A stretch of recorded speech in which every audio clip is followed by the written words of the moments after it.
self-identity. And the first component, I will say, is personality.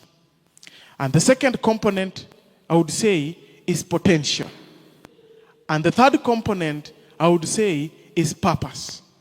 And the last component, I would say, is passion. Now let me start with personality. Understanding your personality is the very first step of self-identity.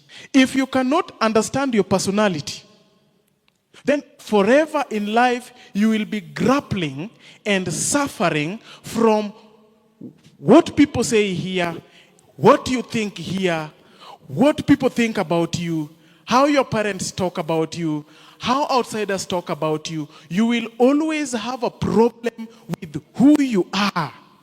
Have you ever heard of those people that do not sleep when they hear somebody say something negative about them?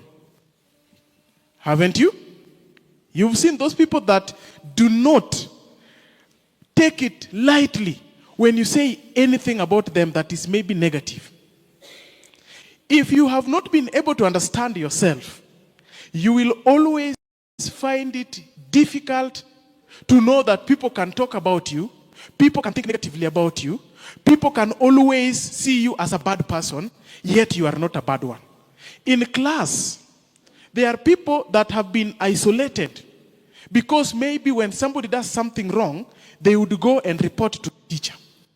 In the workplace, there are people that have fallen in the wrong hands of their colleagues simply because they have been straightforward and doing things in the right way. And their colleagues think they should do things in the other way. There are people that have been left alone, not because they were wrong in what they did, but simply because they did not move with the majority in whatever they were supposed to be doing. Let me tell you, in the very first time that I finished my my high school, I had scored all subjects A-plane. And I went to teach in a girls' high school. As a teacher, I had my morals and my standards.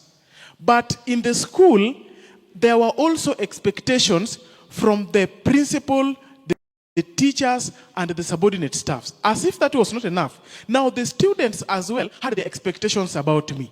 And one thing that had been very common in this school was that there were certain elements of relationship that emerged between the teachers and the students. Such that if you are a young teacher, you would realize that there were those people that were having some hidden relationship with the students. But one thing that I told myself, that I would not get engaged with a student who is going to school in any kind of intimate or opposite sex relationship affair. So when I was in that school, my strictness resulted into isolation. I was isolated, number one, by some of the clique of the students that thought I was not playing along. I was isolated by a section of teachers that felt that I was pretending to be good. I was isolated by certain sections of the members in this school because of my stand. In your identity, you will be isolated. You will think that something is not right with you. But I want to give you an assurance today that always stand your ground in order to understand, in order to know and defend your identity.